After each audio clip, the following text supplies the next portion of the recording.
जयपुर के प्रसिद्ध पर्यटक स्थलों की सीरीज के 14वें भाग के पिछले वीडियो में हमने गोविंद देव जी के विग्रह निर्माण से जुड़े हुए हमारे पौराणिक इतिहास के बारे में बातचीत की थी। आज का यह वीडियो गोविंद देव जी के विग्रह निर्माण और जयपुर में विग्रह स्थापना से जुड़ी हुई सीरीज का तीसरा और अंतिम पार्ट है। अगर आपने मेरी गोविंद देव जी के मंदिर की सीरीज से जुड़े हुए पिछले वीडियो नहीं देखे हैं तो ऊपर दिए गए आई बटन पर क्लिक करके आप मेरे पिछले वीडियो देख सकते हैं। तो ज़्यादा देर नहीं करते हुए चलिए जानते हैं कि कितने वर्षों के संघर्षों के बाद जयपुर में गोविंद देव जी के विग्रह की स्थापना हुई।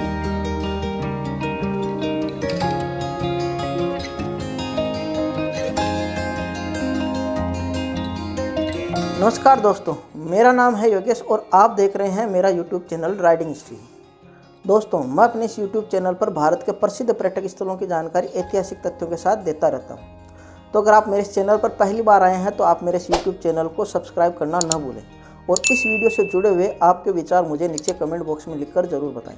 अगर आपको मेरा यह वीडियो पसंद आ रहा है तो आप मेरे इस वीडियो को अपने दोस्तों और परिवार के साथ शेयर करना न भूलें। भगवान श्री कृष्ण के तीनों विग्रहों का निर्माण का इतिहास जितना प्रेरणादायी और रोचक है उतना ही प्रेरणादायी और संघर्षपूर्ण है गोविंद देव जी के विग्रह को जयपुर में प्रतिष्ठित करने का इतिहास। इतिहासकारों के अनुसार भगवान श्री कृष्ण के तीनों विग्रह मदन मोहन जी, श्री गोपीनाथ जी और गोविंद देव जी, इन तीनों विग्रहों का निर्माण भगवान श्री कृष्ण के परपौत्र ब्रजनाभ ने 5000 वर्ष पूर्व करवाया था। ब्रजनाभ ने बहुत लंबे समय तक मथुरा में शासन किया था और अपने पूरे शासनकाल के दौरान उसने मथुरा में भगवान श्री कृष्ण के जितने भी धार्मिक स्थल थे उन सभी का जीर्णोद्धार का कार्य पूरा करवाया था। लेकिन ब्रजनाभ के शासनकाल की समाप्ति के तुरंत बाद ही यक्ष जाति के शासक मथुरा और उसके अन्य प्रांतों पर अधिकार कर लेते हैं। मथुरा पर अधिकार करने के बाद यक्ष जाति के शासक मथुरा की आम जनता को परेशान करना शुरू कर देते हैं और मथुरा और इसके अन्य जगहों पर बने हुए जितने भी धार्मिक स्थल थे और इमारतें थी उनको नष्ट करना शुरू कर देते हैं। उस समय यक्षों द्वारा किए जा रहे अत्याचारों और तोड़फोड़ से भगवान श्री कृष्ण के विग्रहों को बचाने के लिए मंदिर के पुजारी भगवान श्री कृष्ण के तीनों विग्रहों को भूमि में छिपा देते हैं। कुछ वर्षों के बाद गुप्त शासक नरपति परम के द्वारा भगवान श्री कृष्ण के इन तीनों विग्रहों को भूमि से दोबारा निकलवाया जाता है और एक भव्य मंदिर में पूरे विधि विधान के साथ दोबारा प्रतिष्ठित करवाया जाता है। 10वीं शताब्दी आते आते भारत में विदेशी और मुगल आक्रांताओं के आक्रमण में बहुत ज़्यादा बढ़ोतरी हो जाती है और उस समय महमूद गजनवी का नाम सबसे ज़्यादा लिया जाता था। इन्हीं बाहरी आक्रमणों से बचने के लिए भगवान श्री कृष्ण के इन तीनों विग्रहों को एक बार पुनः भूमि में छिपा दिया गया। मुगलों ने एक बहुत लंबे समय तक भारत पर शासन किया था।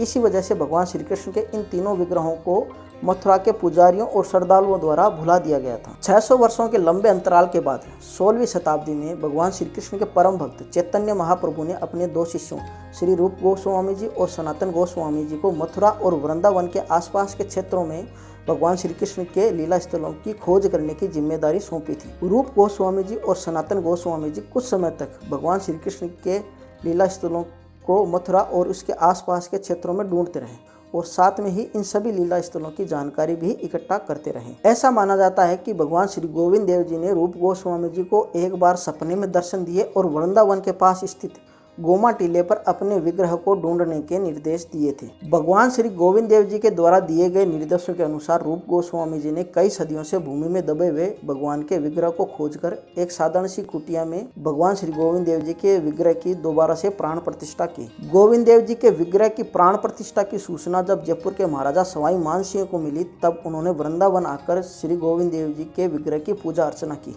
और 1590 में श्री गोविंद देव जी को समर्पित एक 7 मंजिला विशाल मंदिर का निर्माण करवाया। उस समय के मुगल शासक अकबर ने अपने राजनीतिक लाभ और हिंदू राजाओं को प्रसन्न करने के लिए मंदिर निर्माण में काम में आने वाले लाल पत्थर की व्यवस्था करवाई थी और मंदिर के आसपास की जमीन को गौशाला के लिए दान कर दिया था। इतिहासकारों के अनुसार किसी भी मुगल शासक के द्वारा हिंदू देवालयों के निर्माण में सहयोग का यह इकलौता उदाहरण है। कुछ समय के बाद श्री राधा रानी जी के विग्रह को उड़ीसा से लेकर आया गया और श्री गोविंद देव जी के विग्रह के साथ प्रतिष्ठित किया गया।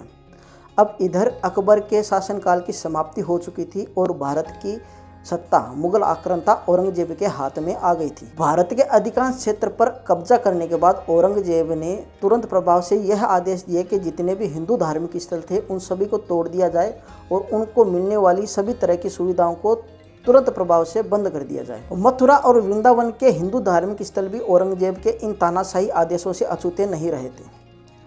उस समय गोविंद देव जी के मंदिर के पुजारी श्री शिवराम गोस्वामी जी और अन्य श्रद्धालु गोविंद देव जी और राधा रानी जी के विग्रह को लेकर एक बार पुनः जंगलों में जाकर छिप गए थे। इसके कुछ समय के पश्चात आमेर के तात्कालिक महाराजा सवाई जय सिंह प्रथम के पुत्र राम सिंह अपने संरक्षण में श्री गोविंद देव जी के विग्रह को भरतपुर के कामा में लेकर आए थे। और इसके कुछ वर्षों के पश्चात जयपुर के महाराजा सवाई जय सिंह द्वितीय भरतपुर से श्री गोविंद देव जी के विग्रह को आमेर घाटी लेकर आए और श्री गोविंद देव जी के विग्रह की पूरे विधि विधान के साथ प्राण प्रतिष्ठा की। सवाई राजा जय सिंह द्वितीय ने जिस स्थान पर गोविंद देव जी के विग्रह को प्रतिष्ठित किया था, उस जगह को आज जयपुर में कनक वृंदावन के नाम से जाना जाता है।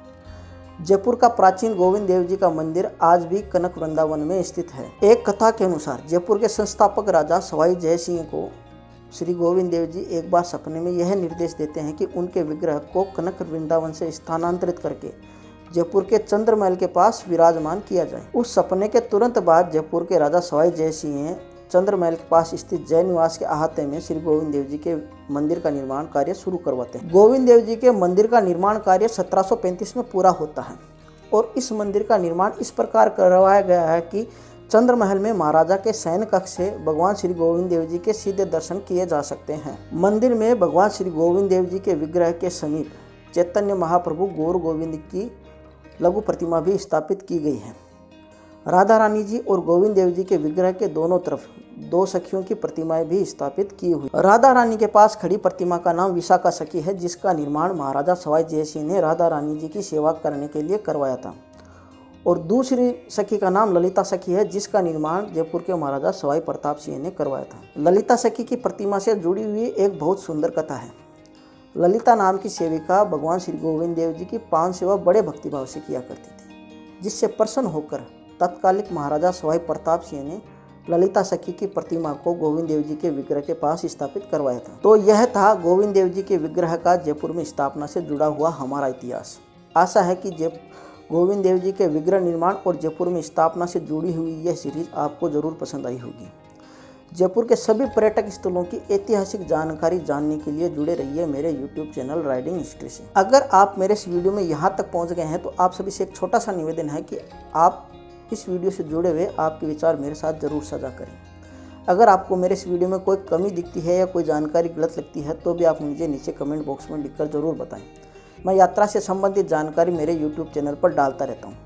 तो अगर आपको मेरा यह वीडियो पसंद आ रहा है तो लाइक का बटन ज़रूर दबाएं और साथ में ही मेरे YouTube चैनल राइडिंग हिस्ट्री को सब्सक्राइब करना ना भूलें और जाते जाते घंटे के निशान को भी दबा दें ताकि मेरे नेक्स्ट वीडियो का नोटिफिकेशन आपको सबसे पहले मिल जाए। तो मिलते हैं अपने देश की किसी अन्य खूबसूरत जगह के साथ। तब तक के लिए राम राम और धन्यवाद।